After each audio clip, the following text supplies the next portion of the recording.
Incident at Devil's Den.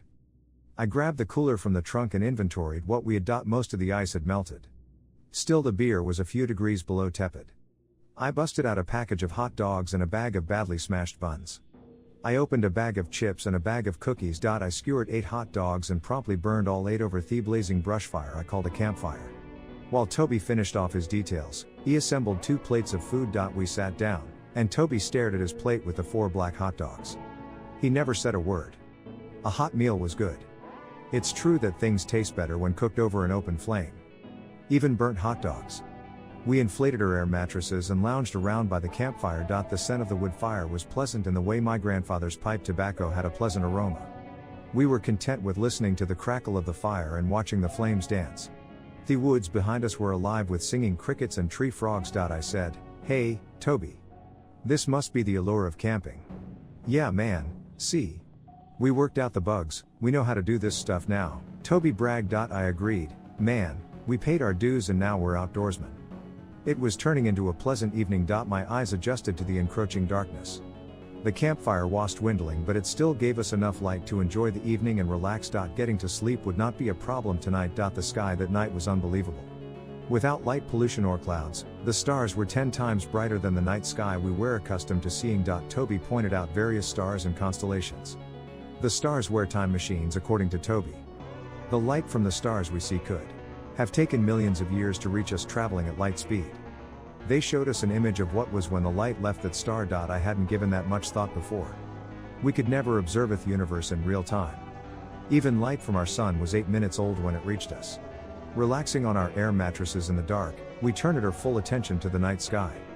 This night I noticed the dusty glow off Milky Way. I'd never seen it so clearly before. It really was like a cloud spread across the sky. "Toby, this is pretty goddamn cool. I bet this is how our ancestors entertained themselves for thousands of years."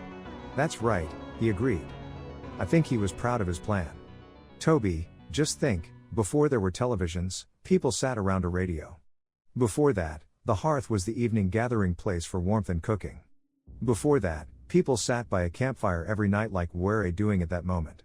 "Yeah, Terry, it's kind of humbling," added Toby. Over small talk, we polished off a final beer apiece. Our campfire had dwindled to the red radiance of embers. Darkness closed in like a fog, but it was okay. Our eyes had somewhat adjusted and the stars gave us enough light to see the meadow floor and the horizon. That's all we needed. Serene was the best word I could think of to describe the moment. When our laughter faded, everything fell still. It felt peaceful for a while. Then I noticed the forest was now silent. Not a single tree, frog or cricket. Nothing. There were none of the other noises you expect to hear in the forest at night. Just an hour earlier the forest had been alive with noise. But now everything was so still it made me a little uneasy. It felt too natural. I wanted Toby's opinion. I said, "Toby, listen, now that the fire's almost gone, I can't hear the crickets anymore. I can't hear anything. Is that normal, you think?" He paused for a moment to listen. It was eerily silent. "They'll back. Just wait an hour and they'll be back again." But Toby sounded a little less than confident. We relaxed. Aside from a few missteps, we'd triumphed over a day spattered with disappointments. We did some cool exploring. We hiked probably 6 miles and enjoyed the beauty of the forest. No state campground would have given us the opportunities we had here. Any campground would have felt like a parking lot in comparison. Even the isolation was peaceful. Everything was calm. But the stillness of the forest had me unnerved. I was still puzzled by our unscheduled nap in the woods. I chalked it up to a 6-hour drive and the hike. There was no other explanation. I put it aside and just enjoyed the night sky. I saw Toby turn his head away from me. Something odd caught his eye to the west. There were 3 identical points of light sitting low in the western sky. Toby asked, "Hey, check it out. Were those there a few minutes ago?" "What? Those what?" I strained my eyes thinking maybe Toby's pulling my leg. "Toby, don't feed me that, right there," said Toby. "I don't think those are stars." Toby pointed to 3 brilliant stars in a perfect little triangle sitting above the western horizon. It took a moment of searching before I saw what he was talking about. Then I caught them. Each star was equidistant from the others. They sat stationary in the night sky. Whatever they were interesting. They looked like 3 very bright stars. All 3 were identical to one another and they twinkled in the night sky like very bright stars. For a while, We just watched. Toby broke the silence. At least they're not like that freaky globe thing. That was weird. Yeah, it was freaking weird, Toby. We both feigned a laugh. Toby said, they look like bright stars to me. I don't know every goddamn star in the universe, but I know clusters and I notice when something looks peculiar. Terry, these are peculiar. I agree, those are not stars, Toby. There are no aircraft lights set up in a configuration like that. So, what are they? I asked. Toby didn't answer my question. I had expected an explanation. We watched them for a quarter hour. They were now the focus of her attention. We both kept our eyes glued to these 3 points of light, sitting stationary. They were now brighter than when we first began watching them. Toby spoke up again. This time breaking 20 minutes off silence. Man, they're not aircraft and they're just sitting there. They are awfully damn bright too. There's no airfield around here, is there? Nope, I told Toby. Other than marijuana smugglers, who'd lend a plane in a forest. This meadow is the only flat piece of land around for miles. It might be wide enough for a small airplane to set down. There. Toby spotted it before me. They were moving. It was exciting. We both spoke over one another. I said, what the hell? Neither of us had an answer. But it was cool. It was damn cool. I'd go as far as awesome. While we watched, the 3 stars began to move. They slowly rotated as if on an axis. Unbelievable. All the while they maintained their perfect triangular configuration. The 3 lights moved in perfect harmony as if they were connected. For that reason, we suspected it might be a single solid object. Toby, if they are moving independent of one another, someone has choreographed this beautifully, I said. You got that right. I asked, Toby, you're the astronomer. What the hell moves? I left my sentence unfinished. I knew Toby had no idea either. There really was nothing to say. But we were spellbound. Hey man, are you as sleepy as I am? Asked Toby. Hell yeah, Toby. We've been lying here watching this thing for an hour, I said with a yawn. I'm beat, this day kicked my ass. It began a vertical ascent. We watched it slowly climb the horizon. The points of light brighter as they crawled upward. These were no aircraft lights of any kind. This was something else entirely. I'm unsure how long we lay there just watching this thing. It was gaining altitude and incrementally increasing in brilliance and in size. Toby didn't bother to use his cheap camera. His little camera was good for birthday parties but not long distance shots. We needed a camera eye and a telephoto lens like the one sitting on my kitchen counter. We were content to just lay there and watch. Hardly a word was spoken between us. In the years following, I will question our passive behavior that evening. It was too dark to see my watch, but I estimated it'd be near 11 p.m. The triangular formation grew larger and sped up a little. Toby said, man, they're really moving now. I don't recollect responding. My eyes were stuck to them and I had nothing to add. It was moving even faster and blocking out entire fields of stars as it climbed. It was impossible to estimate its speed since we had no point of reference. Likewise, altitude was impossible to gauge without knowing the object's size and location.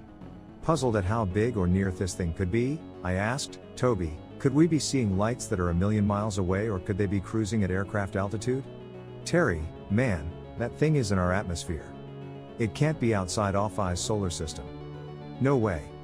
This thing is close. Man, I hope it's at cruising height. 35,000 feet would make me happy. No, I think it looks bigger because it's getting closer to us. It's really close. Toby said it first and confirmed what we both were thinking. That's a single solid object. No doubt about it. Watch it pass over a field of stars. They blink out for a second or two and then blink back on as it goes past. I noticed that. Toby. With a feigned laugh, I said, I think that damn thing is headed toward us. I think it's going to sail right over the top of us. Toby didn't say a word. Once more, I noticed how quiet the entire forest was. The crickets and tree frogs had not returned as Toby had predicted. It wasn't worth mentioning at the time. I felt uneasy but not frightened, yet. I asked, Toby, are we safe here? Man, I sure hope so, Toby said. After a pause he added, what a cold hurt us? I wasn't quite sure if that was a question requiring a reply. I said nothing. We both watched as its path placed it directly over the meadow. Then it abruptly stopped. Toby, it's not moving anymore, is it? Nope, it came to a halt directly over our heads. While we watched the 3 points of the triangle spread further and further apart, eating up entire fields of stars as it grew. In a sky that was loaded with billions of stars, It was like someone cut a giant triangle out of the sky. This was a single object and it was enormous. The 3 stars on each point of the triangle were so bright that the entire meadow glowed as brilliantly as the full moon. It was bright enough to cast shadows. All the anxiety had left me. Once it had parked over the meadow, all emotion left me. We lay on air mattresses completely fascinated. Weboth just surrendered and let the calmness wash over us.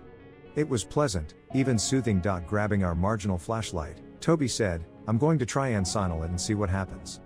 Before I could object, Toby picked up the flashlight he held on his lap.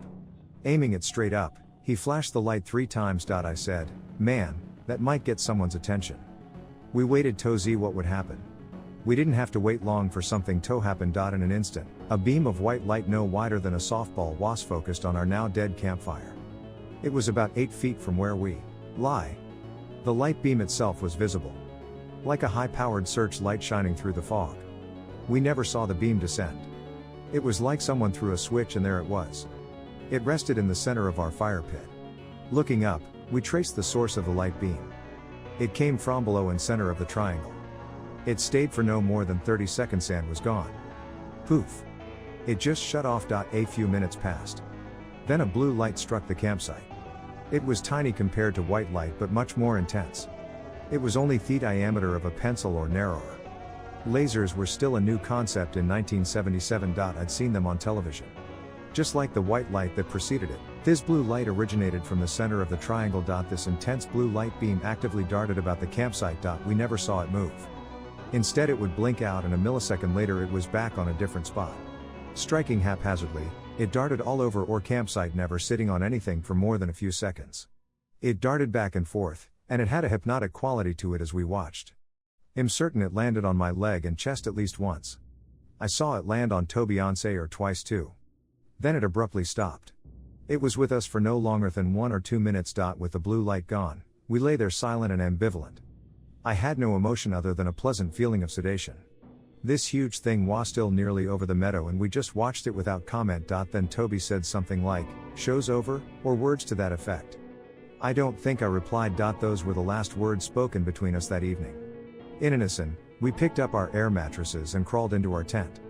I felt the need to keep my boots on and laced up tightly. For that matter, I didn't bother to undress at all. The apathy felt all too familiar. These things, whatever they are and whoever they are, controlled our actions and our emotions. This was the same apathy I experienced in 1966. Thoughts about that 1966 experience flashed in my mind briefly. I was asleep the moment my head hit the inflated plastic pillow. The heat was tolerable now, almost pleasant, but the forest was still dead silent. The only sound was Toby snoring softly. Surviving. Being abducted by alien beings is akin to getting your arm caught in a piece of farming equipment. You may get loose, but you'll surely lose something in the process. Terry Lovelace. It was the lights that woke me up. I first noticed the bright lights and then that low bass hum I'd heard before, except this was more intense. Some flashes of light were bright enough to illuminate the tent's interior as if we had an overhead light. My eyes were sensitive to the lights. When I maneuvered my body to get to my knees, I realized I was in a lot of pain. Every bone in my body ached. I was insanely thirsty and scared too. I couldn't grasp what was happening to us and it was hard to shake off the sleep. I finally achieved a crouching position and my focus turned to Toby. Toby was on his knees inside the tent. He had opened the tent flap about 2 inches and was peering out at something in the meadow. He was crouched down and captivated by whatever was happening there. Again, he muttered something, but I couldn't make out what he was saying. The lights outside were multicolored greens and yellow, very bright and in quick doses like a camera flash or a strobe light. I was awake but still in a fog. I wondered if this could be park rangers with flashlights, or maybe the headlights of a park service jeep with emergency lights flashing. But these were multicolored lights. That just didn't fit. I was struggling to fully wake up. I had to claw my way to consciousness. It wasn't only the lights. There was also that droning sound. At first, I thought it was noise made by a generator.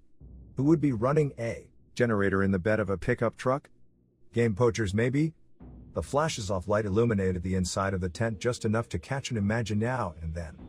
I saw Toby was trembling like a man in the cold. I realized I was trembling too. I reached for the flashlight and Toby roughly snatched it from my hand. He held his finger across his lips and whispered, "Be quiet, they're still out there." I was shocked. In the flashes of light, I could see tracks down Toby's cheeks. He'd been crying. This is a man I knew well. We were first responders and we'd been through some dangerous moments together as a team. Toby could be relied upon to keep his head and not panic in an emergency. This felt like an emergency. But moved Toby to tears? Toby continued to shush me when I tried to speak. With my voice just above a whisper, I asked, "Toby, what is it? Tell me what's wrong? Arethier Park Rangers outside?" Toby shook his head no and stayed fixated on whatever was happening outside our tent. I noticed his breathing was shallow and quick, nearly panting. I kept my voice at a whisper. "Toby, man, you got to slow your breathing down. You're hyperventilating. Toby, you've got to tell him what's going on, damn it." Then I froze. I was startled by motion outside the tent. There were shadows crossing between the tent and the source of the lights. I heard footsteps too. There was a rustling of leaves and grass. I had the impression maybe a dozen people were walking around the campsite. Weboth froze until the noises stopped. The apathy we'd experienced before bed was long gone. In its place was abject terror and panic. I tried once more to get through to my friend. "Toby, tell me what happened. Tell me who's out there." I asked. But why even ask? I knew who was out here. I knew them. Toby didn't answer me. I thought he was in shock. Frustrated, I struggled to knees to see what was going on in the meadow. With my left arm I pushed Toby back a bit and gathered the courage to look for myself. I was fully awake now and the mental fog had mostly lifted. Squeezing next to Toby, I pulled back the canvas, and there it was. This wasn't a flying saucer at all. It was something else, something much bigger. This was something I had never seen before and was unprepared for. It was so gigantic that it filled every inch of the meadow. It sat motionless in midair. I estimated it to be 30 feet off the meadow floor. Then it registered. Of course, this is the thing we watched last night. Before we went to sleep in the tent, we had been staring at something in the sky. I remembered we were watching the triangle in Thesky, but it was about 2,500 feet above us last evening. This was the thing that had generated so much disinterest in us just hours earlier. Unbelievable. Now it was 30 feet over the meadow. We could see two sides clearly. There were randomly dispersed square panels of light on each side. It reminded me of a 5-story office building at night with offices lit here and there on every floor. Along the very top was a row of larger windows that slanted outward. They were all lit. I saw faint shadows and movement behind these larger panels. These larger panels stretched the entire length of the two sides of the triangle. We could see. The points of light had dimmed and were flashing. They were changing colors from greens, yellows, and orange. Along with the droning sound, these were the colored lights that woke me. The forest was quiet but for a low droning sound that reverberated in my chest. Toby shoved his way over my left shoulder now and we watched together. We saw figures walking and milling around underneath this thing. My God, they were children. Maybe a dozen or more kids, all about the same height. They were milling about in small groups of 2 or 3. I whispered to Toby, "What the hell are children doing here underneath this giant thing in the middle of the night?" There was fear in Toby's voice when he answered, "Those ain't little kids. Those are not human beings, Terry. They took you too. They hurt us both. Terry, they hurt us." His voice faded into soft sobbing. Again. I placed my left arm across his shoulder, and he leaned against me, crying like a child. Images flashed in my mind and I recalled dreadful things. "Toby, I know." I shut them out. I shifted my focus back to the craft as Toby struggled to compose himself. The thing was mind-blowing. I tried to take in the details. Its size alone made it a threat. It was made of black metallic material that wasn't reflective. I would call the finish matte, like the diamond thing we saw. The corner nearest to us was the source of the multicolored lights we saw shining through the canvas of our tent. The lights on each point shined through a seamless panel that ran from the bottom to the very top. It was the 3 corner lights that we initially mistook for stars in the sky. These shined brilliant white lights that twinkled to give the casual observer the impression they were just 3 stars in a field of billions. Turning my head, I glanced through the little screen window in the rear of the tent. Behind us the entire forest was dimly lit with long shadows. That sight unnerved me too. I knew I did not want to leave Thaden. A column of white light was now pouring out of something that was in the dead center of the craft's bottom. I estimated the diameter of eye's shaft of light to be 30 feet and perfectly round. It was a visible cylinder of light. I was scared to death. But I didn't want to take my eyes off it. We saw the little people walk into the broad beam of light and dissolve into it. They continued moving under the light and disappearing 2 or 3 at a time. They were leaving. We watched until the last one was gone. Shortly after the last little person vanished, the center light switched off. The corner lights went to all white and were as bright as sunshine.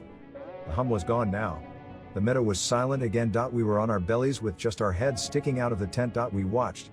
We both felt like something was about to happen. Something did. The whole thing began to rise like a hot air balloon. It slowly rotated clockwise a half turn and wobbled slightly. It continued to climb, and it picked up speed until it was back in the heavens again. We watched it. 3 points of light grow dimmer and closer together. Eventually it was just 3 dim dots of light forming a small triangle. This was their verse of what we witnessed earlier in the evening. It didn't shoot out offside or slide down to the horizon. It just continued its steady ascent until it vanished. Toby spoke up. It's gone now. He had regained control of his breathing and returned to his senses. I felt a little better too. But I ate all over and I was still terrified. I had some memories of what had just happened to us inside the craft. I could see scant color images. I could recall a whirring noise and a sense of motion. Then a flash of bright light and we were suddenly in City's spacecraft. We were sucked into the thing just like the little people watched dissolve into the light. I remember being awestruck by the volume of its interior. Everything was either in white or stainless steel. The structure was brilliantly lit inside. The ceiling and wall panels emitted light. I was astounded to see 3 flying saucers parked inside. They were aligned in a neat row at the far side. We could see walkways and different levels. I recalled inside there were support structures and unrecognizable symbols etched into the walls. We were not alone. Inside we saw 50 or 60 other people. Afterward, I wondered who they were and what happened to them. Did they leave with the machine? Were they even still alive? I knew that I was fortunate to be alive. There's a psychiatric disorder known as survivor guilt. It happens when you survive a life-threatening event that others did not.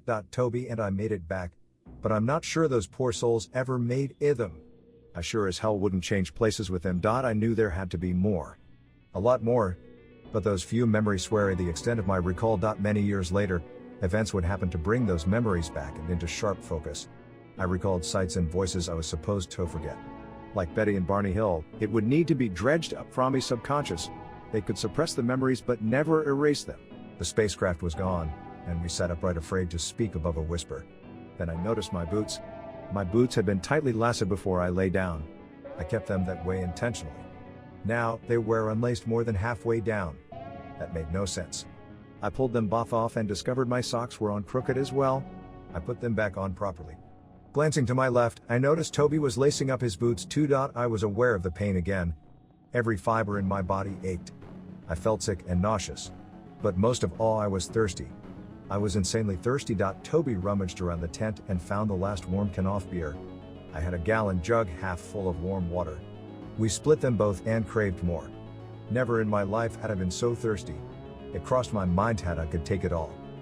I could gulp it down before he could stop me. It squelched that idea. I forced myself not to dwell on the thirst for fear idolized my mind. Toby, no matter what the hell just happened to us, we need to pull it together. I want to get to the car and get the hell off this goddamn meadow. Toby nodded in agreement. We needed a plan of action. Just like camping, this wasn't rocket science. Toby had a plan. I got this flashlight to read my map. I say webolt out of this tent and into the car. You drive and I'll tell you where to go. The map's still in the glove box. It's the same thing we did to find this place but in reverse. Man, we can do this. Toby's confidence bolstered my own. Okay, you're right, Toby. Let's make a run for the car. You carry the flashlight and I've got my wallet and keys, I said with determination. We readied ourselves. It sounds odd, but leaving the tent and being in the open and exposed was a chilling thought. In the short distance we'd sprint to the car, we'd be exposed and vulnerable. I hoped we'd feel safer inside the car. The Impala offered locking doors and high beam headlights. Most importantly, it gave us mobility. I grabbed the rusty kitchen knife too. For what purpose, I don't know. I just felt better with the knife in my hand. Toby nodded with approval. I was sure he could use his map to guide us back, so long as his batteries held out. If we lost our flashlight, our ability to navigate would be severely compromised. I unzipped the tent all the way and we bolted for the car without a word said. Toby was out first, and I followed. With nothing but starlight tozy, we sprinted the 20 yards to the car. I stumbled at least once. Toby reached the car before me, but he was locked out. I locked the car purely out of habit. I made it to the car a second or two behind Toby. I unlocked the driver's door and dove in. I slid across the plastic bench seat and unlocked Toby's door as I slammed my door shut behind me. With Toby inside, Weboff locked our respective sides of the car. It started right up. I kicked on the high beams and we were ready. The dome light stayed on for about 60 seconds. It was long enough to check the back seat and floorboard. Before pulling out, Toby asked urgently, "Are we good? Are you sure we're good?" I understood him clearly. "We're good to go," I said reassuringly. Toby's focus was dedicated to his map and the road ahead. The flashlight grew dimmer by the minute. Every now and then he'd reach over and turn on the dome light for a few seconds to better study his map. He needed the light to read the map, but the light inside the car made him blind. I couldn't see the road. Not that there was anything outside that I wanted to see save the road in front of me. What caused two grown men totally like scared little boys? Whatever happened on the meadow triggered a deep fear in the both of us. I was acquainted with the feelings. The disinterest and apathy were nothing new. There was a reason my boots were unlaced. It was inadvertent validation by my captors. It was as much evidence as a curtain tucked in tauthy Venetian blinds. It was as good as a toy airplane on the floor. There's no way Toby and I just experienced the same dream or same hallucination. This was a real experience. Thirst was an immediate problem, but a solution would have to wait until we had some distance between us and damn meadow. This must be the kind of fear that men are born with. It commenced from down deep in the lower part of our brainstem. This can't come from the cognitive part of the brain we use in decision making. This came from a much older part of the brain, a leftover from our early evolutionary development. The same applied to our fear of the dark. Maybe that was a leftover from the long nights our distant ancestors endured? In the darkness of night, the tables were turned for them. Man became the prey. An unseen adversary had already gotten the drop on us while we were sleeping. Now was the time for flight because we were now the prey. The car was made without seatbelts. It was all I could do to keep a grip on the steering wheel. Toby was violently tossed around inside the car like some crazed carnival ride. The high beams danced ahead of me as the car bounced along the road. Sometimes they lit up the road. On hills they shone up in the trees, and sometimes just 2 feet in front of us on downside. Other than the two piercing headlights, we were enveloped by darkness. I thought briefly about what we had left behind. We abandoned a perfectly good tent and air mattresses back there. The backpack with Toby's camera and our blankets were still inside the tent. We could care less. Our focus was drink, distance, and home. In that order. We passed the two posts where the road had been chained. Then he knew we were all right. I could find my way through the park and back to the road by myself. I complimented Toby for getting us back inside the park safely. But Toby lay sideways on the seat in a semi-fetal position. He was already snoring. I shifted my focus to staying alert and staying on the road. The sunshine was so intense it was excruciating. My eyeballs ached. It was mid-morning before Toby stirred. He broke the quiet hum off the road. "Man, get us something to drink, please." His voice was raspy like mine. "Toby, I'm as thirsty as you are," I said. "I'll pull over at the next gas station we find." "Hang on, Toby," I said, trying to sound reassuring. "That sounds good. I'm just so damn thirsty." I asked Toby, "Hey, look around the car again. See if you can find us something else to drink. I'll drink anything wet that won't poison me." Toby rummaged through the car for a jug or bottle. He searched for anything we could drink. "Sorry man, there's nothing left." Still groggy from his sleep, Toby was struck by the intensity of the sun and his thirst. Like me, he was in pain from unbearable body aches. I felt flushed. I must have been feverish. Fever was the cause of the body aches and the thirst, I reasoned. I itched all over too. It was that creepy feeling like I've heard people say they felt bugs crawling under their skin. That's how it felt. I couldn't recall a time ever in my life when I felt so parched. The sunlight was so intense. I wore a cheap pair of sunglasses, but they were worthless. My eyes stung as if I'd stared at the sun. I said, "Toby, man, this sunshine is killing me." Toby just nodded. His eyes were nearly swollen shut. Soon we pulled into a gas and go, touting the coldest beer in town. It was pretty much a clone of the place we hit on the way down. Just another generic stop for farmers and travelers. I'm sure it was indispensable for the locals. The second we stopped rolling, I jumped out of the car and ran to the restroom. I shouted over my shoulder to Toby, "I'll be quick." I noticed my legs were unsteady. Knocking on the beat-up steel door, I yelled out with urgency, "Hello." After a minute or two with no reply, I made my way inside to find the key for the men's room. An elderly gentleman manned the cash register. He appeared to be in his 80s but looked spry and sturdily built. He wore a t-shirt and well-worn overalls. He was waiting for me with a broad smile, a restroom key in hand. I snatched it from his hand. "Thank you." The restroom key was fastened by a length of chain to a foot-long piece of 4x4. Whoa! They must have a serious problem with people driving away with their restroom key. I made it back to the men's room probably moments before I would have pissed myself. Predictably, the place was filthy. There was no window, and the only light came from a single buzzing neon tube. Stepping up to the urinal, I relieved myself for what felt like 5 full minutes. I thought to myself, God, no wonder I'm dehydrated. I went to the sink and was shocked when I saw my reflection in the mirror. It took a moment to register. My face was puffy and red, and my eyes were nearly swollen shut. Pulling my t-shirt over my head, I saw dozens of angry red sores evenly dispersed and covering my entire face and torso. I dropped my pants to find that red spots covered both of my legs down to my boots. They itched savagely. We had regularly doused ourselves down with military-grade DEET. I expected to suffer a mosquito bite or two, but this was insane. It looked like a smallpox victim. Then I saw how badly sunburned I was on my face and arms. My whole body was beet red. My upper arms, even under my arms, were badly burned. Thankfully, I wasn't blistered. I used DEET and sunscreen, so what the hell? Did they cancel out one another when combined? I was searching for an answer, but that was nonsense. I had no tan lines whatsoever. To be burned so evenly, I would have had been fully nude in direct sunlight and rotated like a chicken on a rotisserie. How else could my body be so evenly burned? Splashing tepid water all over my head and chest, I rinsed myself off as best I could. The water felt good. It felt like ice water when I splashed it on my chest. I didn't bother to dry off. I soaked my t-shirt so the wind from the highway could help cool me down on the last leg of our trip. I still felt feverish. The thirst was still with me. Cupping my dirty hands under the grungy faucet to drink, I noted my hands were shaking. I drank and drank from what trickled out of the dirty faucet. Repeating the process, I drank until I felt I could hold no more. I opened the metal door.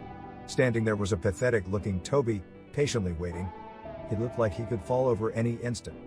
He was unsteady. He leaned against the cinder block wall to keep from toppling over. Crap. If I looked bad, Toby was a train wreck by comparison. In addition to the insect bites, Toby's eyes were red like mine. His entire face was swollen sufficiently to distort his features. He complained of the burn on his black skin. He was in agony. I handed Toby the restroom key. I said, "No worries, pal. I'll finish drive and you can go back to sleep." "Thanks, Terry," Toby said as he pushed his way past me and into the men's room. The second I stepped outside, I was momentarily blinded by the sun. I pulled my sunglasses down and headed back inside to buy something cold to drink. A bell over the door tinkled when I walked back inside the little store. The old man hadn't moved. I paid for our gas and bought a 6-pack of orange soda. "My buddy will be right back with the key," I said. "That's okay, son. Nobody makes it too far away with the key," S said. "I think the key thing must have been an inside joke." I sat my orange 6-pack on the counter and held out a 10. He must have noticed my hands were shaking. He put on his glasses and eyed me up and down while he made change. He was straight out of a farm equipment calendar. He wore the green tractor hat and well-worn overalls. A pouch of chewing tobacco sat next to the register. Alongside was an old diner-style coffee mug. He used it as a spittoon. The old guy looked me over a second time. Then he asked with genuine concern, "It ain't none of my business. But what the hell have you fellers been into?" I answered honestly, "I don't know." I shrugged my shoulders and returned his smile. "You better get to someplace where you can get yourself some help," he said, before stuffing a golf ball-sized chunk of chewing tobacco in his cheek. "You boys want to call somebody for a ride or something? You can use my phone if you want." "Hell, I don't care," he said. It was the first bright spot in an otherwise miserable day. "We're just headed to the airbase. I think we'll be okay." I was touched by his concern for our safety. I thought, some people are born with empathy for others and some are born with none. I don't remember thanking him, but I'm sure I did. I heard the bell tinkle again as Toby stumbled inside to buy something to drink. He chose a gallon of grape drink for himself. I thought, he sure as hell isn't drinking any of this. Then I felt ashamed for my selfishness. I grabbed my orange soda and stumbled to the car. The sun was merciless. It hit me like a punch in the face. I jumped into the driver's seat and readjusted my mirror. Simultaneously, Toby climbed into the passenger seat. He cuddled up with a gallon jug of grape aid against his chest. I'm sure the cold jug felt good against his burned torso. Toby immediately began pounding the grape drink while I polished off 6 cans of orange soda, one after another. I craved more. "Go back to sleep, Toby." I got it the rest of the way. I knew there was no way he could drive a car. We never once discussed the events of the past 12 hours. For that matter, we rarely spoke at all during the ride back. Something changed. Things were different between us. We were different. Toby mumbled, "God, I can't wait to get back," and his voice trailed off. Neither of us were in any mood for chit-chat. He went back to his scraped drink. In 15 minutes, he had downed the last of it and returned to his fetal position. A few minutes later he was out like a light and snoring again. I envied him. I couldn't wait for my turn to shut my eyes. Back on the road, a pounding headache behind my eyes, mad driving tougher than before. It was from the sunlight. The fever and body aches hadn't eased. Soon, I fell back into the rhythm of the road and traveled on autopilot. The warm air from the highway completely dried my shirt before I made 50 miles. I was dangerously tired from lack of sleep and had no business driving. Toby was in worse shape than me. I couldn't give him the keys. Have you ever been so tired that you begin dreaming while awake? Once I caught myself not off for what seemed like a split second. I raised my head, and when I opened my eyes I was in the lane of opposing traffic in my left. By the grace of God, the road was empty that morning. Had things been different, I could have killed us and probably another innocent soul or two. From that point on I concentrated on the road and staying awake. I had a newfound respect for long-haul truckers. I reviewed the events of the previous night over and over. What happened to us once we were inside the giant airplane hangar? Something very bad had happened. Someone had hurt the both of us. Bits and pieces of terrible things floated by my mind's eye. I winced at the images and once or twice involuntarily yelled out, "No," hoping to drive the scenes from my mind. I did my best to focus on something else. My memories were like flipping through a stack of photographs under a strobe light. There were horrible images. There were garbled auditory sounds and voices with unintelligible words mixed together. Ivory clearly remembered Toby kept screaming. Visually, it was limited to a series of disjointed images. I had no memory whatsoever of what may have occurred during our 4-hour unscheduled nap on that outcropping of limestone. But I believe something happened. From the time I entered the tent until that moment, I simply couldn't place events on a linear timeline. But in a flash of intuition, I surprisingly knew what had happened to us. We'd been set up. We were there by design. We had an appointment on the meadow that evening, and we arrived right on time. Looking back at this ridiculous camping trip, on the way we went about it was almost comical. In a tragic way. I couldn't speak the words out loud, but I knew they took me. He knew they took both of us. This wasn't anything like seeing a flying saucer. I'd seen flying saucers before, and it was a cool experience. It was exciting. I knew it was real because I validated that second event with a piece of curtain stuck in the Venetian blinds. That happened when I was 11 years old. There was nothing cool about this experience, and I had more than enough evidence to validate it. It would turn out that I had more evidence than I ever could have suspected. I wondered if they took Toby when he was little. Maybe that's why I has such a fascination with space. It's a pity I would never have an opportunity to ask him. I glanced over to the softly snoring Toby. I could sense something was different between us, and I didn't understand it. During the entire trip home there was only a central conversation. In retrospect, I'm not even sure Toby was asleep. He may have just faked it to avoid conversation. That was fine with me. I wasn't in my right mind. It was a state of mind that I'd come to know even better in the days and years to come. It was sad that we returned so empty-handed. There would be no laughing or making jokes over a beer at his barbecue. I wouldn't be teasing Toby about the starry-eyed farm girl. Forget everything. It was just not a topic for discussion. We had promised to call our wives. This was the time before cell phones. But they didn't expect to hear from us for another day, so it was no big deal. I just sped toward home miserable and fighting to keep my eyes open in my car in the correct traffic lane. If I had called home from the gas station using the old man's phone, what would I say? The old guy sat 2 feet away from the phone. That would have been a call he'd remember. I could just imagine the look on his face when he overheard that conversation. "Hi, Han." "Yeah, we're headed back early." "Oh, well, we saw a giant triangle that blotted out the stars and went to bed. Then there were crazy lights and we were dragged aboard a giant spaceship. So, we're coming home early, and goddamn am I thirsty." I could just imagine the old guy swallowing his chaw of tobacco. My mother's words came back to me. "Terry thinks he saw a spaceship and he's throwing a fit." I wanted to throw a fit. After an insanely miserable ride, we were finally close to home. It was time to wake up Toby. He'd been soundly asleep since downing his last drop of his scrape. I announced, "Hey pal, our ETA is about 15 minutes. Toby mumbled something and stretched. I took it to mean, okay, or some similar word of acknowledgement. He was having trouble adjusting his eyes to the sunlight. I was certain Toby was hurting more than I was. Finally, we were back on base. First stop was Toby's house. I unceremoniously dropped him off in his driveway. Other than his flashlight, he had no baggage to carry in. His backpack was back at the campsite. Our parting words were, "See ya." We lived just a few blocks from Toby's. My wife heard me pull into the driveway. She was happy to see me but puzzled why the trip had been cut short. "Glad to have you back. But why'd you come home so soon? You know you forgot your..." She noticed something wasn't right. I moved past her and sat at our kitchen table. I recall asking, "What do we have to drink? I am so thirsty." She looked at me for a long moment before she spoke. All she could say was, "What the hell?" She poured me a tumbler full of lemonade. I drank it all in 2 gulps. She poured more. "How did this happen to you, Terry? Is Toby in the same shape?" she asked. I shrugged my shoulders and mumbled, "I think Toby's worse." She found the thermometer and took my temperature. 5 minutes later she said, "Jesus, you've got a temp of almost 104. She gave him some aspirin and drew me a cool bath. In 10 minutes, she had me undressed and soaking in cool water. She added baking soda or something that helped with the itching and the sunburn pain. It felt so good to just soak and relax in the water. I lay there for about 30 minutes guzzling instant lemonade on ice. She took my temperature again and it had dropped to just over 102. "Come on. I'll help you get dressed. We're going to the clinic," she said. Before I knew it, I was in the exam room. One of the doctors walked in with a look of concern. For some reason I expected him to ask, "What the hell you two fellers been into?" Like the old guy at the gas station who was so kind. "Hey Terry, what the hell happened to you guys? You're both pretty sick.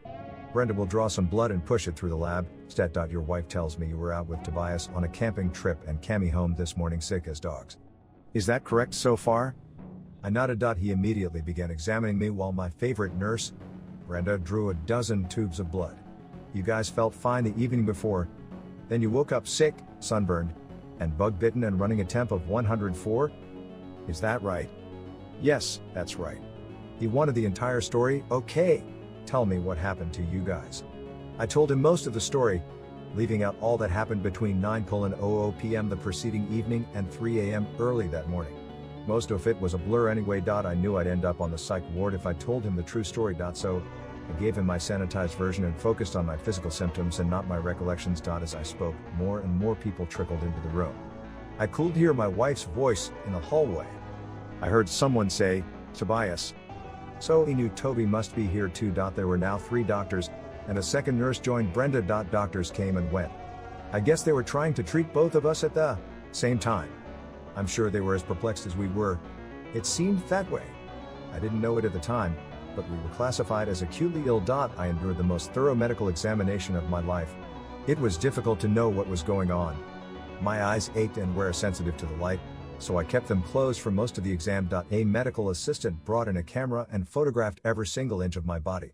Brenda counted every red spot. The grand total was 124. At one point I heard the growl of a Geiger counter and got a glimpse of the signature yellow box. I knew about radiation. I was on an air base with enough plutonium to destroy all Western Europe. I heard the Geiger counter growl. That concerned me. Exposure to radiation in the woods was an unsettling thought. Exposure to radiation inside a spaceship was too much to fathom. One of the doctors asked Sheila to go home and bag up everything he brought back from the trip. He asked her to go right now and bring it all right back. He gave her a large white bag with the biohazard symbol on a tanda drawstring at the top. He wanted everything I was wearing when I came home: boots, socks, dirty clothes, the whole lot. He also wanted anything I brought home with me, like rocks or anything of the like. I sure as hell didn't bring home any souvenirs. My commanding officer came in. It was common knowledge throughout the unit that Toby and I were going on this camping trip. I wasn't sure how he'd react. He came to check on my condition. Like everyone else, he wanted to know how we both managed to get so sick. I said, "Sir, I have no idea. But I'll be up and about for my Tuesday night shift. We can cover it if we have to. Just get well." "All right, Ansel Adams. We want to see your photographs as soon as you get a few prints developed. Just get some rest." I didn't know it at the time, but he reported the details of our hospitalization to the security police. I assume it was protocol because of the bizarre nature of our injuries and positive reading on the Geiger counter. I told our CO thanks. Then I thought, oh God, no. I won't have a single photograph to show him or anyone else. That seemed like the last indignity of the day. I fought to keep from crying. The examination finally wrapped up. As the doctors left, Brenda helped me off the table and into a wheelchair. She also got me more ice water, which was very much appreciated. Dr. Sanders admitted you with a diagnosis of dehydration. That 4 is running full tilt, so you should feel better soon. I was relieved to hear I wasn't suffering from radiation poisoning. Brenda assured me. When Sheila comes back, we'll make Serge knows where to find you. Thank you so much. Brenda, you're so kind.